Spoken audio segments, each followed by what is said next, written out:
No niin, tässä on tämmönen robottisolu. Se on nyt tavallaan simuloimaan niin kuin jonkunnäköistä kokoonpanolaitetta. On tämmönen kuljetin, sitten on manipulaattori, joka tuo näitä kappaleita sitten tonne. Ne voi lastaa siihen manuaalisesti tai sitten voi lastata tämmöisellä robotilla. Robotissa on tämmönen tarttuja, jossa on imupää, jossa on anturi, imukuppi. Tänne tarttuja idessään tulee paineilma ja muutama inputti-outputti, eli ton robotin ohjaukselta. Samoin kuin täältä näiden välireleiden kautta tällä kaapelilla tulee tämän koko laitteen ohjaus. Normaalisti se ohjattaisi tällä logiikalla, mutta nyt se on laitettu, että tämä robottiohjelma ohjaa koko pakettia. Sitten siinä on teach pendant, eli tämä ohjauskapula.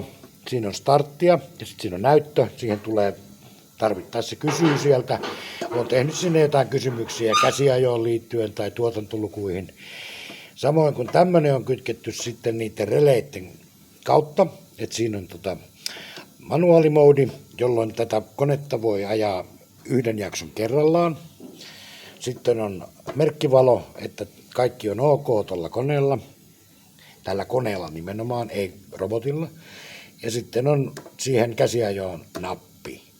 Ja nyt jos mä laitan tämän automaatille ja käynnistän, se resetoi ton aluksi ja se kertoo nyt täällä, että nyt robotti starttaa 4 sekunnin päästä. No se katsoo noilla imuvahdeilla, että nuo kappaleet on kyydissä. Eli se, jos se ei olisi, niin se ei tekisi eteenpäin kyseistä jaksoa, vaan menisi tuonne kotiasemaan ja ilmoittaisi, että joku on nyt vähän niin kuin pielessä. Tän, jos haluaa pysäyttää sen hallitusti, tässä on vaihtoehtona tietysti painaa tuolta tähän stoppia, niin se pysähtyy siihen, mutta jos haluaa, että se pysähtyy tämän kappaleen jälkeen, niin tämän voi kääntää tälleen manuasentoon. Se tekee tämän kappaleen ja vie sitten sen tonne paletille, mutta menee itse sitten kotiasemaan. Ja sen jälkeen voi joko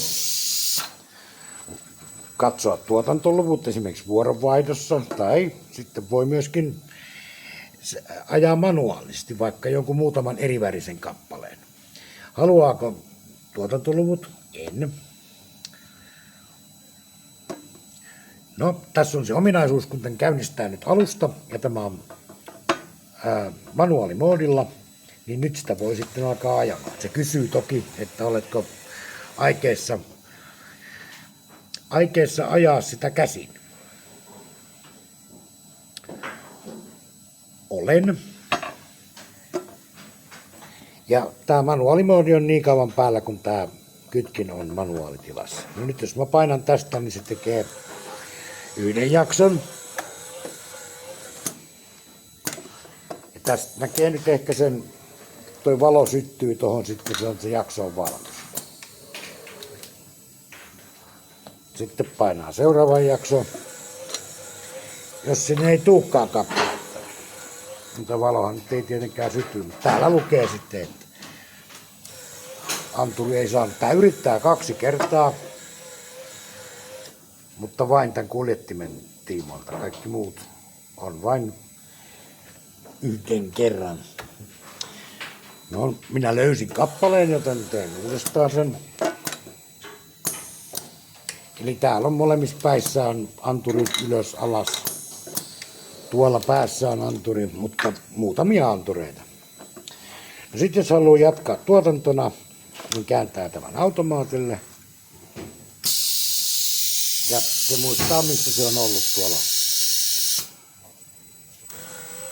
paletilla. Tämä voisi jaksottaa tai tahdistaa silleen, että nythän tämä ottaa tämän täysin saman kappaleen aina, minkä se on tuonutkin.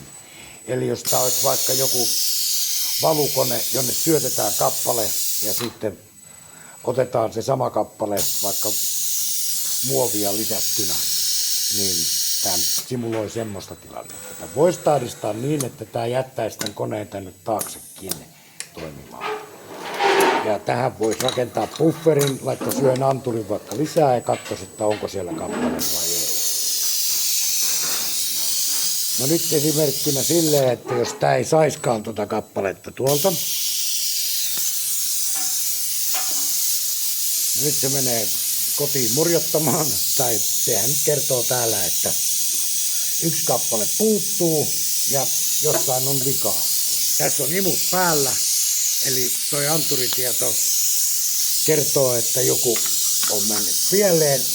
Ja nyt, jos huomaa, että no se on vain joku, sanotaan, että se on ollut tyhjä reikä tai jotain, niin voi jatkaa ajoa.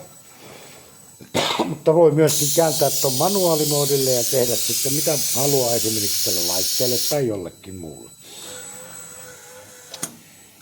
Ja mä nyt lopetan ajon nyt vaikka tähän kappaleeseen ja aion ottaa tuotantoluvut, paljonko minulla on nyt sitten ollut näitä tässä lyhyessä ajossani.